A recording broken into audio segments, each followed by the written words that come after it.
Andrew Cuomo likely responsible for 1,000 deaths in New York nursing homes, according to a new report. Lockdowns may never end, and millions remain without vital infrastructure in Texas. So why the heck is everybody talking about Ted Cruz's family vacation? That they ruined, by the way. Friends, it's time for Hold the Line.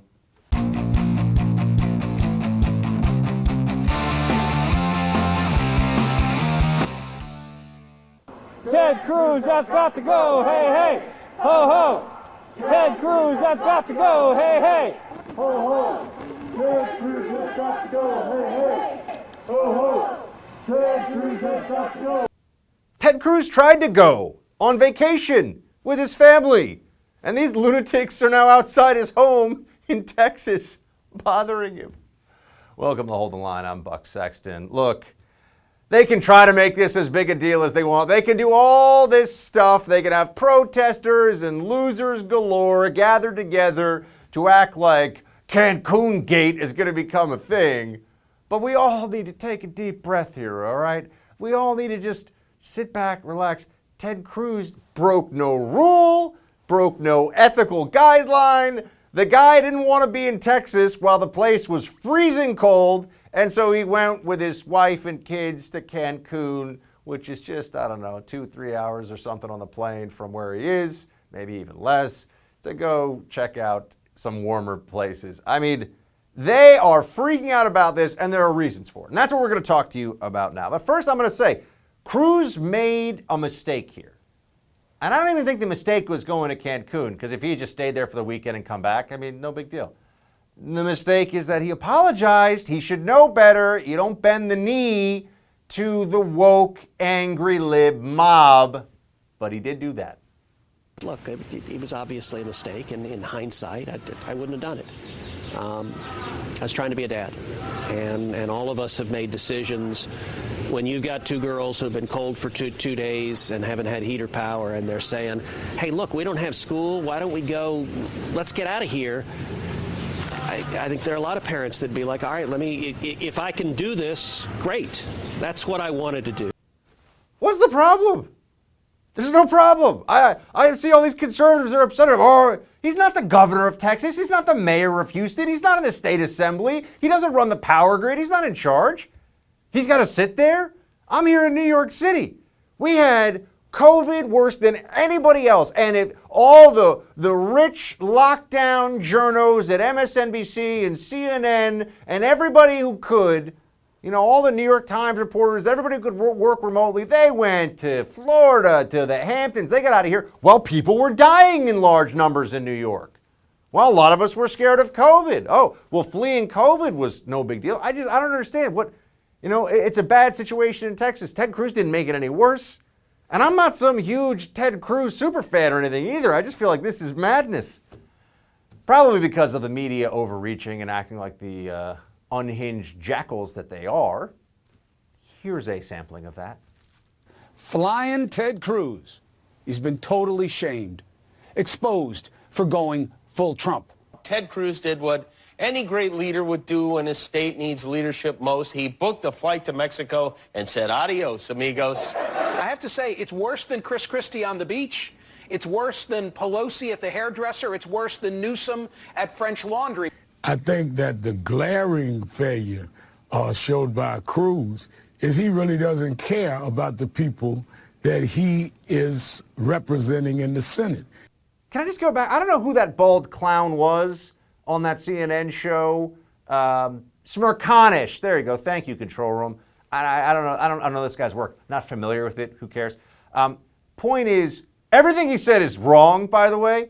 It would be worse than Nancy Pelosi at the hairdresser or worse than Gavin Newsom at French Laundry if Ted Cruz had signed a law saying you must stay in your home and you cannot go anywhere.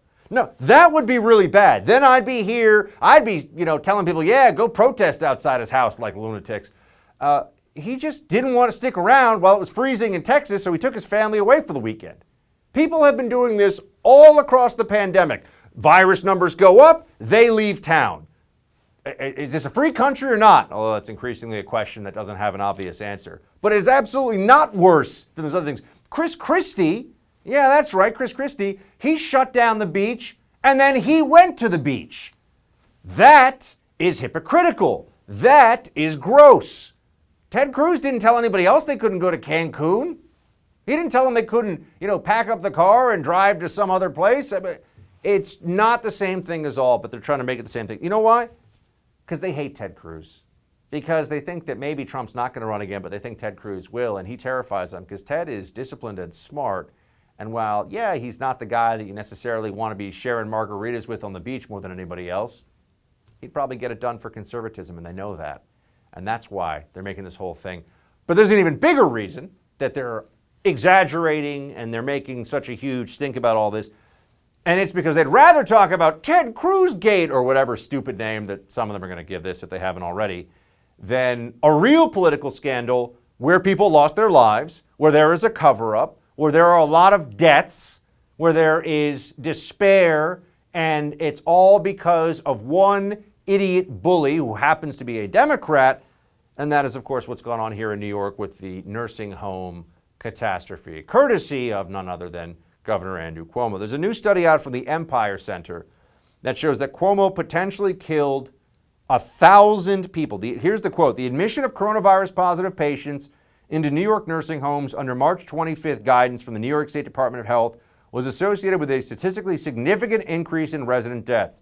Statewide, the findings imply that COVID-positive new admissions between late March and early May, which numbered 6,327, were associated with several hundred and possibly more than 1,000 additional resident deaths."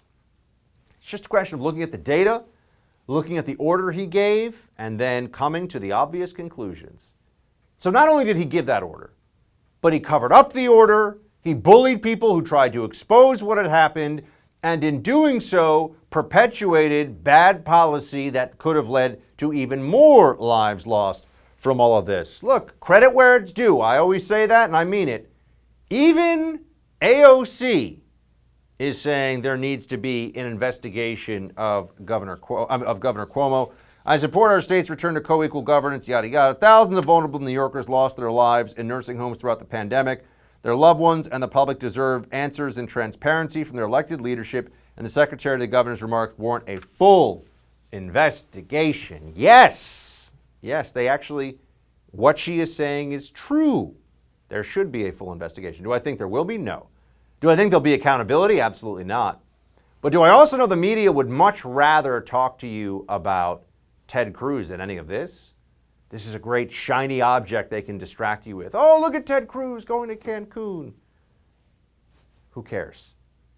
There's no actual violation here. There's no breaking of law or ethics. There's nothing that he could have done. Now Ted Cruz is just going to be cold inside his big fancy house in the state of Texas while they're still dealing with all these problems. Doesn't change a thing.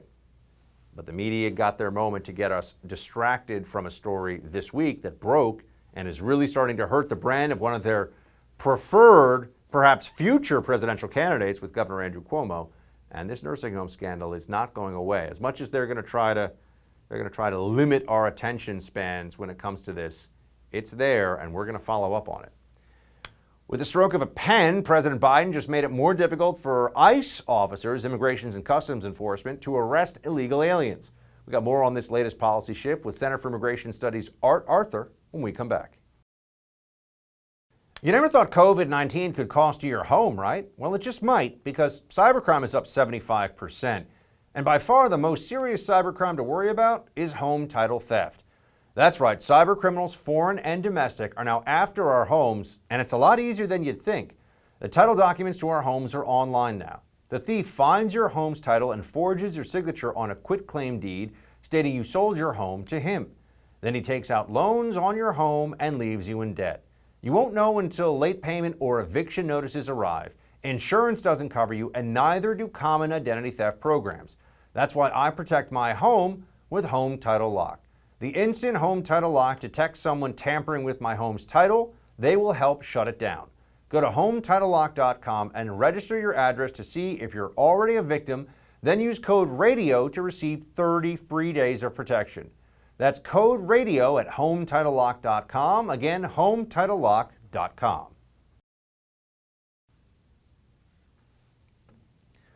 1 month into his presidency, and Joe Biden has drastically reversed former President Trump's work at the southern border. Immigration officers will now need approval from their chain of command before arresting illegal immigrants outside of 3 specific categories.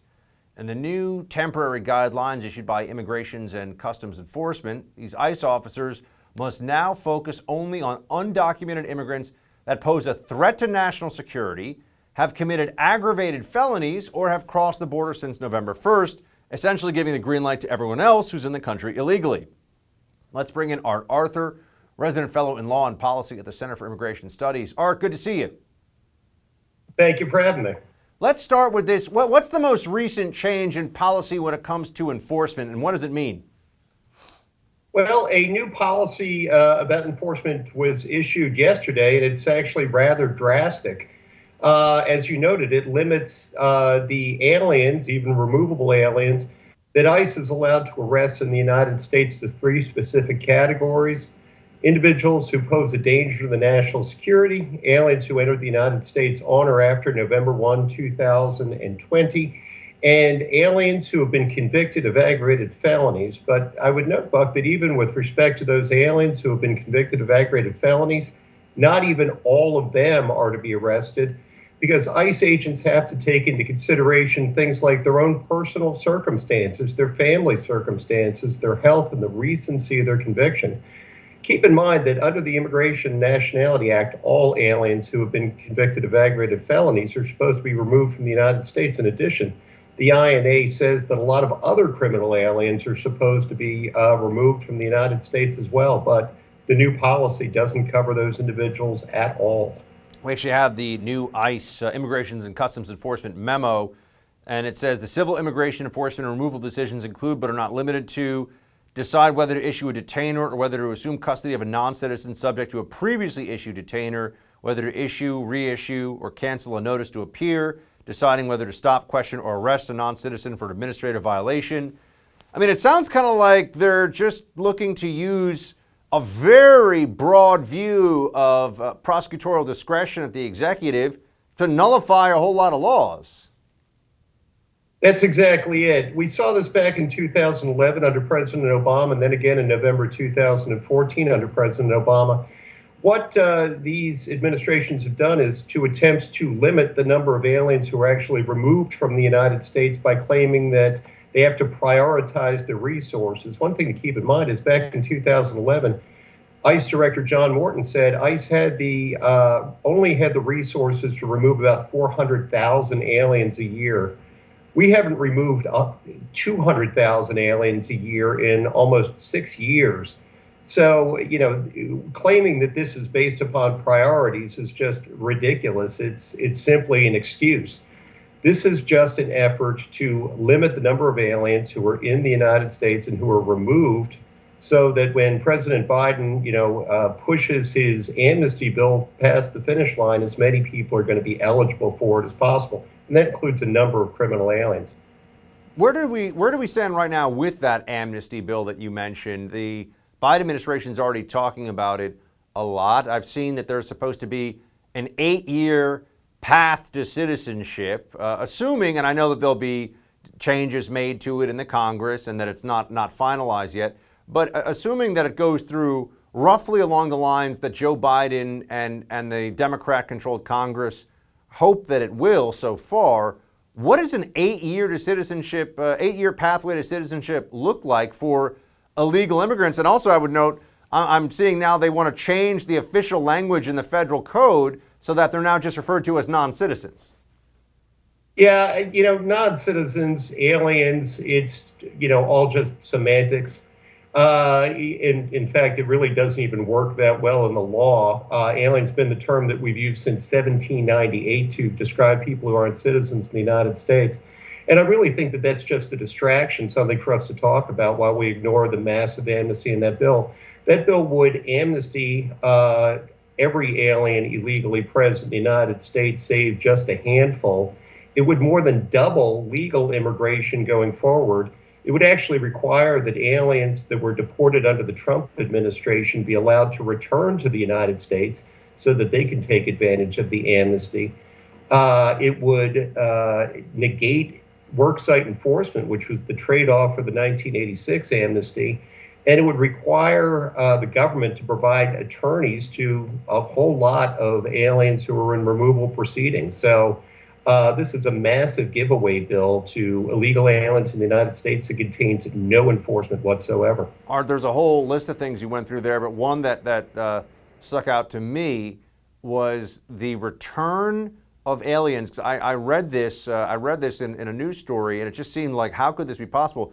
To return aliens sent to their country of origin during the Trump administration, to bring them back into America so that they could then be a part of the amnesty. What's the justification for that? I mean, and why just the Trump administration? I mean, how do they structure this? Well, it's based upon a misperception that ICE enforcement under Donald Trump was actually somehow different or worse than it was under any previous administration. The fact is that other than the last 2 years of the Obama administration, fewer aliens were arrested and fewer aliens were deported from the interior of the United States than during any previous year in the Obama administration. So prior to FY15, we removed and arrested more aliens in the United States than the Trump administration during any given fiscal year of its administration. So it's based upon a perception that ICE was mean or cruel or heartless. I can't remember some of the other words that I saw. Some of them I can't use on television. But, under the Trump administration, quite frankly, that's just wrong. If anybody looked at the numbers, they would know that. I assume that the Biden administration has looked at the numbers, but I'm going to have to assume maybe they haven't. We want to actually show some numbers here. Border encounters and arrests from January 2018, then 2019, 2020, 2021.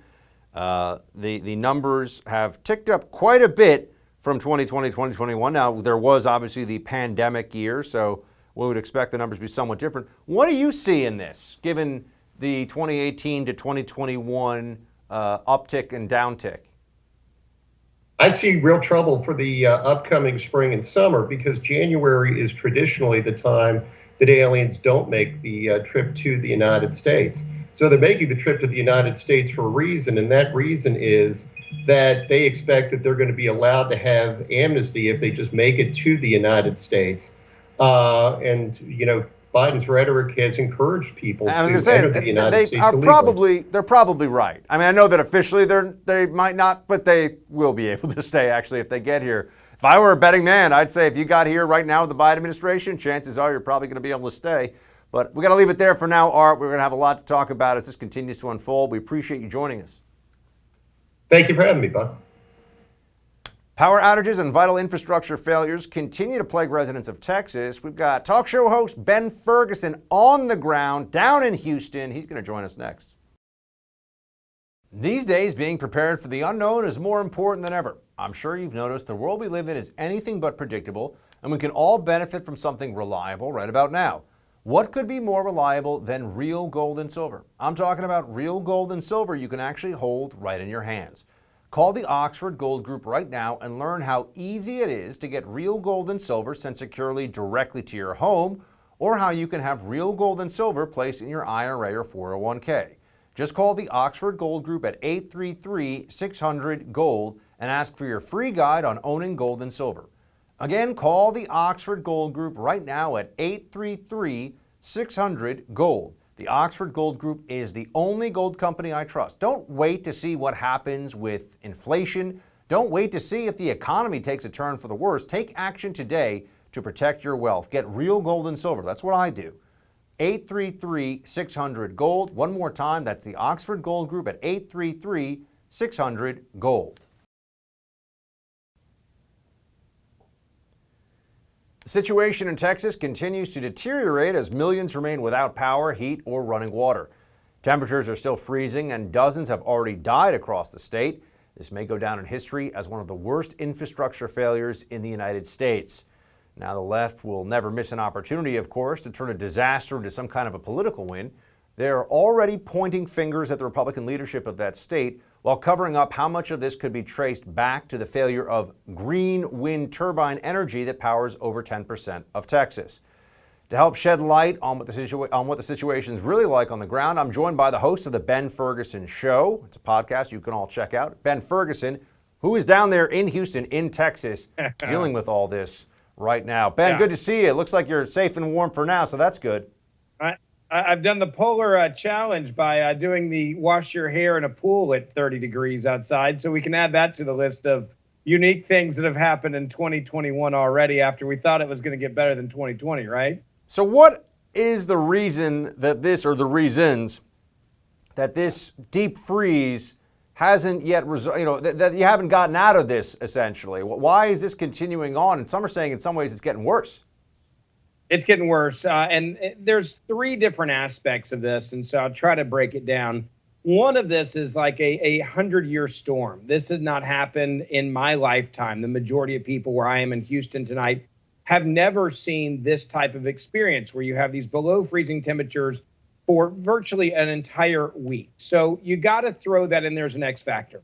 The second part of this problem is the fact that you have an infrastructure grid that should have been improved a lot more in local areas, Houston, Austin, San Antonio. These are areas, these major cities that did not invest the way they should have in their infrastructure. And so a lot of the pipe failures you're seeing are you've got pipes that are 50, 60, 80 years old. That's the same thing we're seeing in Galveston, for example, where they're having a massive amount of problems down there with water and the water supply system. So you combine these temperatures, you combine the infrastructure issues, and then you have a third factor. No one ever imagined that you would have a grid that would be under this much strain. I'm talking about the power grid, while you had this, 10 to 20% of our energy coming from these wind turbines that didn't have an antifreeze system put in on them. Many of these systems you see in the north are places that, for example, freeze. They came equipped with antifreeze systems. Well, in Texas, you would assume you probably wouldn't need that. And if you did need it, it might only be in a little area because the other parts of the state could kind of help out and move power around the grid to help out where there might be a small freeze. When you had this go virtually statewide, you had a perfect disaster waiting to happen. Old infrastructure, the turbines that didn't have what they needed to de-ice. So you had 40, 50% of them offline. You had old pipes that are bursting left and right. And now that's why you have so many places that don't even have water and they don't have electricity. And you may have one or the other and it's sketchy. You don't have internet in many of the places. You and I have talked over the phone a couple of times. We had no water for days now. And now we do have a low water pressure back. But we're being told that it's going to be at least 3 or 4 days. We're going to have to boil that water before we can drink it. More than likely, they say safely. And this is another example of a failure when people in government, when their sole job is to work on this crap, and they just don't do it. And this is what you pay for as a taxpayer. I mean, since you're down there in it, Ben, you're in the midst of what's going on in Texas, and you're dealing with this really difficult situation. I mean, just tell us, and spare nobody in it in your account of it. I'm sure there are multiple layers, multiple levels of responsibility for the failure here. Who are they? What are they? Well, I think you got to look at the people that actually run the energy grid, and you got to look at the people that this is their sole job, right? A lot of blame has to go on them. Then I would say second failure would be the politicians that spent money on a bunch of other crap when they should have been protecting the grid and making sure that the grid was acceptable in 2021. And they didn't want to spend the money. And there was enough people that said, hey, we'll be fine, and this 100-year storm won't happen. And then you've got a third part of this, and that I do think is the federal government that has said, okay, we'll be kind of at war with Texas because Texas doesn't allow the federal government to kind of take over instead of maybe working joint hand in hand. So there's going to be a lot of heads that roll. The governor's taking a lot of heat right now. I think this could hurt him politically in a significant way. You had some just missteps, and these are just dumb missteps. And I would say this to Ted Cruz. I like him. I know him. But going out of town, going to Cabo, dropping your family off, and then having to run back because people took pictures of you, those don't help out the situation, even though in reality, Ted Cruz is probably not going to have a lot to do as a United States senator. This is a government also, Ben, once he's there, why come back? I mean, first of all, why? You're already there. Look, I think, first of all, look, I understand there's the optics of it, and is it wrong or not? But, okay, there's an outcry over Ted Cruz leaving. So he's with his family. No one said, look, we just went through a pandemic here in New York City, and all the rich people left for the Hamptons and Palm Beach as soon as they could. Yeah, they hauled it. And none of them, and they were on TV, they were doing their remote hits, none of them were apologizing. Politicians that had second homes, which a lot of them do, by the way, they all left. I mean, I understand it. It doesn't look good, but then to apologize and come running back, what has he done since he came running back? What's the point? Yeah, I joked. It's one of those things where I say, basically, Ted Cruz could come home and sit there and play Mario Kart like Joe Biden is right now at Camp David, right, where they're writing stories about him playing Mario Kart with his grandkids. Meanwhile, from what we understand, you want to talk about a big scandal, Joe Biden didn't even have enough time to talk to the governors in Texas and other places dealing with this deep freeze. He basically, sent it down the line to his other minions to talk to these governors. And he says, okay, today I'll declare a state of emergency. As soon as it gets to my desk, I'll sign it. He didn't even have enough time to talk to these governors. That should be a bigger story. Look, when you run for office and you're Republican, you're going to be held to a different standard than the Democrats. We all know that. And Ted Cruz is a smart guy. And his advisors, I'm sure, would have told him the same thing. I would have said, dude, I don't care if you sit in your house and twiddle your thumbs. You can't go to Mexico and then want to maybe run for president again during this because they're going to nail you for it. There's a double standard. They're going to hit you for this. But if you leave, they're going to say you abandoned and you're privileged and you're rich and you're out of touch. And look, if you're running against Ted Cruz, whether it be for the Senate next time or in 2024, you and I could write this ad, Buck, in 30 seconds. Ted Cruz, when you needed him, where was he? He fled to Mexico while Americans needed you. You can see Snowflake, the little poodle. I believe Snowflake is their poodle. Oh yeah. Who was left behind. Just sticking his little nose up at the door. They're gonna add some graphic where little Snowflake is shivering and everything because she was left at home while Ted Cruz is drinking pina colada. I mean, Governor Cuomo in New York, this is not whataboutism because this is in the news cycle. Governor Cuomo in New York is threatening people because he knows everyone's going to figure out that he's a moron who killed hundreds, if not over 1,000 people by saying, send COVID. This would be like ordering someone to go back into their room when they have a COVID positive roommate. That's what he did. But let's talk about Ted Cruz leaving Snowflake behind for 2 days while he went to the Ritz-Carlton. Drinking sangrias with his top hat and his monocle.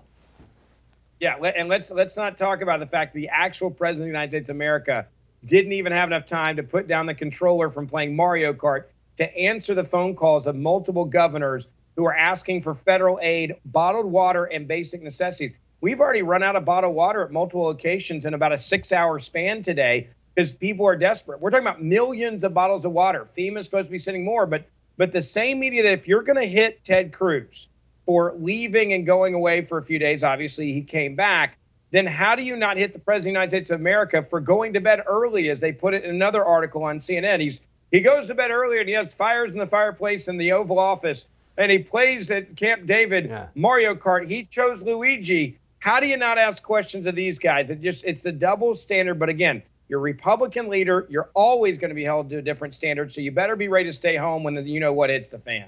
Joe Biden, first president in history that the media will fawn over for sitting in the park with a blanket over his knees, feeding the squirrels peanuts. Anyway, good to see you. Good to see you, Ben. Appreciate you joining. Thank you, brother. Stay safe warm down there. Yeah. A growing number of lawmakers are calling for a boycott of the 2022 Beijing Olympics over China's continued human rights violations. After the break, we'll talk to Florida Congressman Mike Waltz, who's just introduced legislation to make a boycott official U.S. policy. Stay with us for that.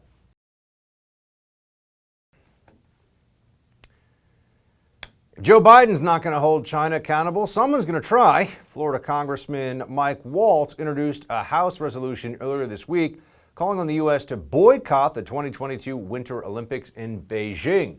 The resolution pointing to various human rights violations, big tech censorship, and coronavirus cover-ups from the Chinese Communist Party.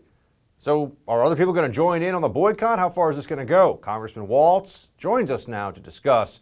Congressman, as always, good to see you. Yeah, thanks. Appreciate it. So first, just for everybody who's wondering, wow, boycotting China, how would this work?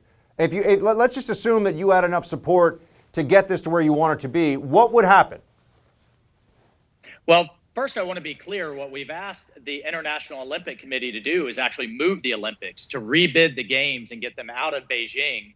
Senator Rick Scott from Florida has been asking that for the better part of a year. So has former Speaker Newt Gingrich. But we're now just 11 months away, and frankly, enough is enough. So I've introduced a resolution calling for a boycott.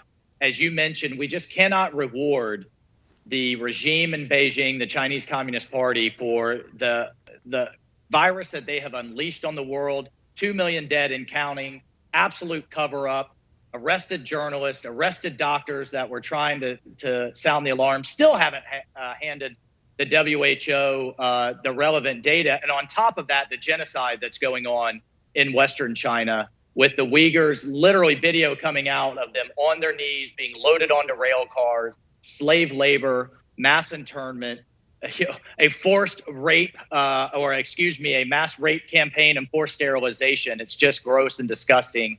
And as you well know, Buck, the Olympics will provide them a platform, a global platform, to further their propaganda, to whitewash everything that they've done, not to mention Hong Kong, Tibet, and the Christian persecution that's going on. I just don't see how, if the Biden administration is serious about human rights and is willing to walk the walk, I just don't see how we turn a blind eye to all of this. What would it take to get China actually disqualified from hosting the Olympics? How would that mechanism work?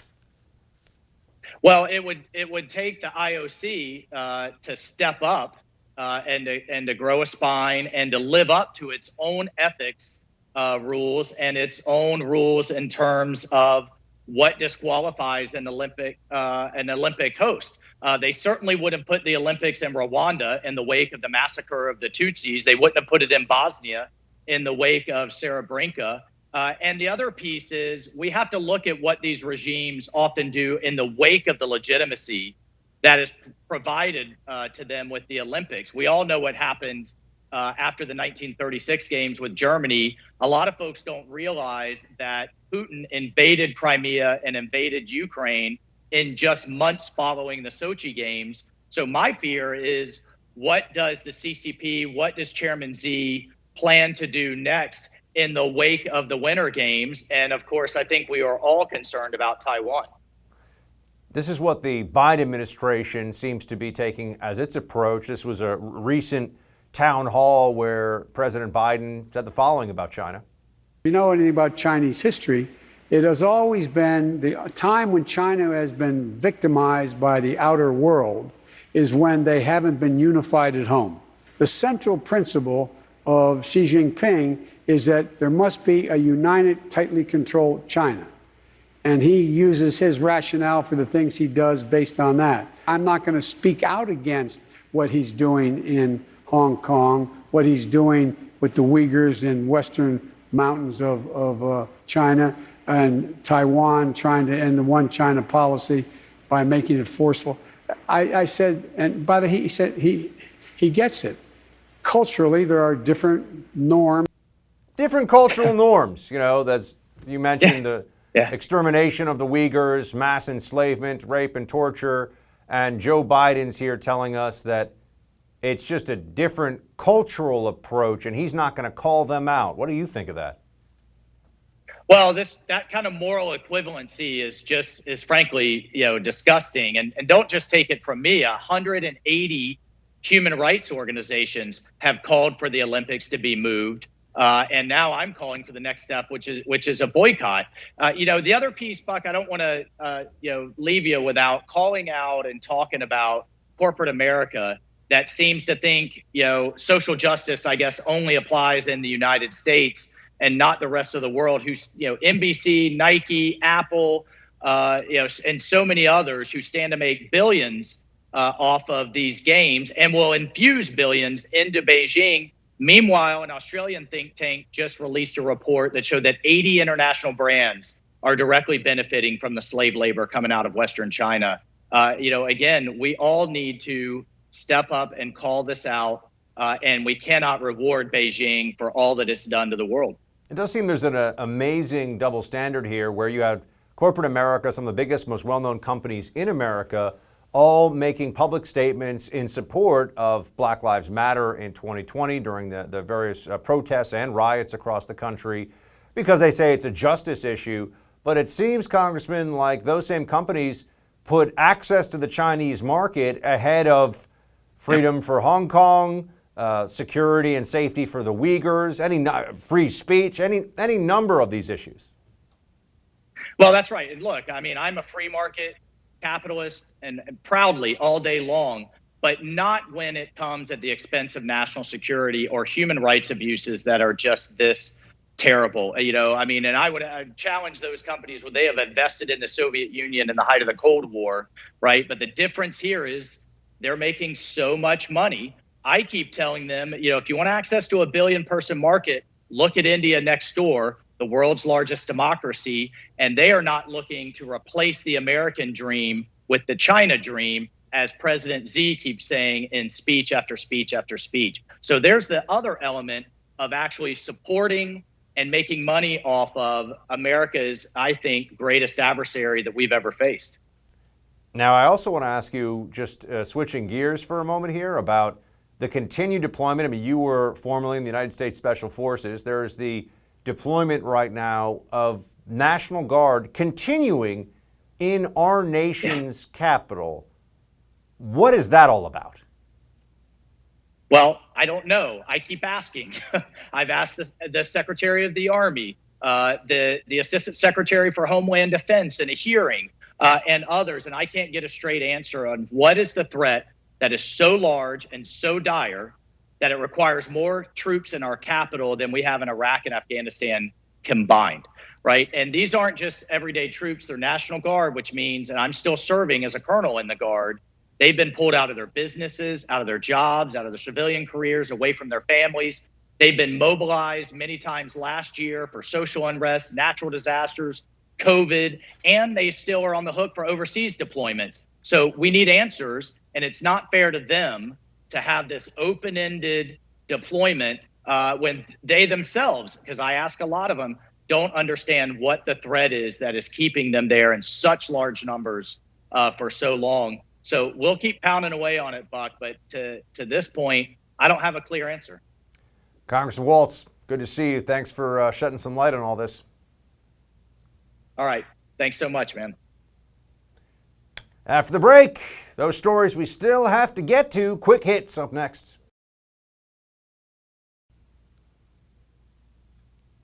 Some Democrats, at least, can't find anything to criticize about Joe Biden so far, and Florida Governor Ron DeSantis offers a statewide tribute to radio legend Rush Limbaugh. We got those stories in quick hits. Let's get right to it, because it's quick.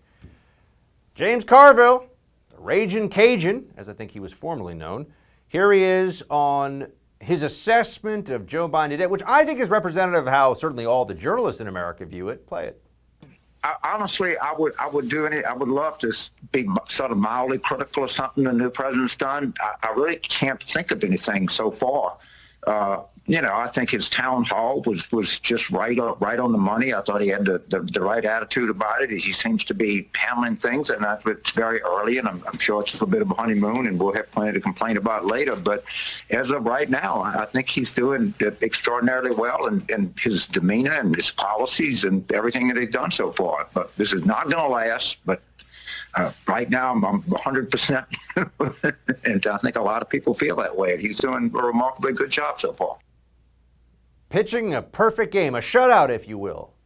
Yeah, that's right. Good old Joe. Nothing to criticize, nothing to talk about. I mean, the Keystone XL pipeline being canceled, which doesn't actually even help the environment and cost thousands of jobs, but it's just something that the environmentalist crybabies wanted, so Biden caved and did it for them, because a lot of environmentalists have a lot of money and they write checks to people like Joe Biden, the DNC. But that's great. There's nothing to criticize in that, right? The huge surge of migrants coming to our southern border because they know that there's a Biden amnesty coming, and that rule of law when it comes to immigration is going to be essentially a joke. There's nothing to criticize there. It's great. It's great. Joe Biden saying that we're going to get to 100 million doses of vaccine in the first 100 days, only to find out that they were already at about 1 million a day before he even took office. I mean, the guy's a genius. Joe Biden is a genius. Yeah. You know who else thinks she's genius or thinks she's at least real smart? And I'm not convinced at all. She's a good fraud, though, a talented fake. Elizabeth Warren. And she's piling on to the previous administration was the worst. They did not protect essential workers. Play it.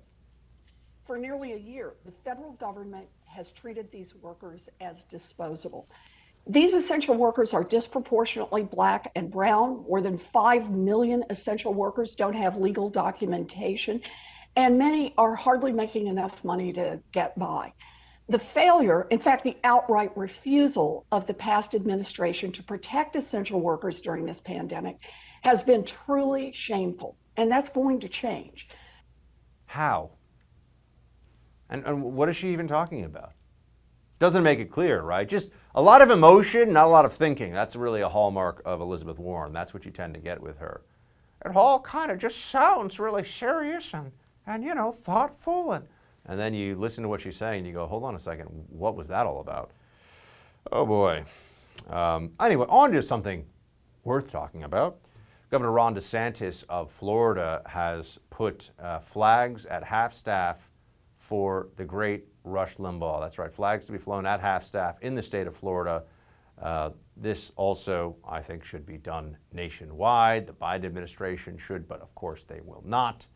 But the greatest person, I'm a radio host as well as a TV guy, and we all know, everyone in radio knows, the greatest to have ever done this is Rush Limbaugh, and there will never be another like him. And it is a testament to Ron DeSantis' judgment that he understands that this is a great American who should be honored, who did a tremendous amount for his country and provided inspiration, comfort, and really a friend every day at noon Eastern for 3 hours on the radio for millions of Americans. So God bless Rush and his family, and good move from Governor Ron DeSantis. All right, now back to smacking some libs around here. We got Osterholm. He's one of the COVID, he's one of my COVID guys I've had to talk about recently because he was the one who said that 2 masks is actually worse than 1. I'm not letting this go because I remember these things. He said 2 masks is worse than 1 mask because of the way the vapor gets through, it gets stuck or something. I don't even remember. But he said it was worse. It wasn't me. He said it was worse. And then, Fauci was all, we're going to need more data. So they sprayed water at mannequins with masks on and said, see, it works. That's actually what they did, by the way. They didn't run any real human tests. Mannequins. That's how they go 2 masks better than 1. Science. Yeah, that's really smart. But Cuomo, the governor of New York, who we've been spending plenty of time having conversations about here, Governor Cuomo has said that Osterholm was a chief advisor. Is he? You said you've only spoken to Governor Cuomo once, but one of his top aides said that he spoke to you on a regular basis, that you're one of his top advisors. That's absolutely not true. Never true. I've had one 5-minute conversation, which was a surprise, and he had seen me on MSNBC and just wanted to call and say what a great job I did. Okay. And that's my sole total I've ever had a conversation with him. I have a paper trail on all of the emails, and all I ever was asked to do is, did this meet the red, green, or yellow zone numbers? And that was it. I've not had a discussion with him, and I've not met with any of them. I've never met with them. I've never had a Zoom call with any of them. Let me just say this. It's important that we all understand this is just one example of what has certainly been a much more prominent, much more widespread phenomenon of politicians invoking the name of different experts as if you can't challenge me because I spoke to Fauci about this directly. It's like, well, 1, I don't care, but 2, did you? Did you really? Are you up to date on everything that's being said by the people who are on the front lines of the science of this? Just wondering. You know who's definitely not up on the science? Ever? Nancy Pelosi. Here's what she says about opening schools. Now, the important point to make on this is where there is a high incidence of COVID, most of those schools are virtual or hybrid anyway. They're not actual, and the vaccination might not make it actual anyway. So again, there has to be a judgment made from the community as to how they go forward. Maybe they're never really going to open. Who knows? Even after vaccination. Nancy's letting you know the lockdowners are not going to let you have your life back. You're going to have to take it back. That's it for tonight's Hold the Line. The No Spin News with Bill O'Reilly is up next. Shields high.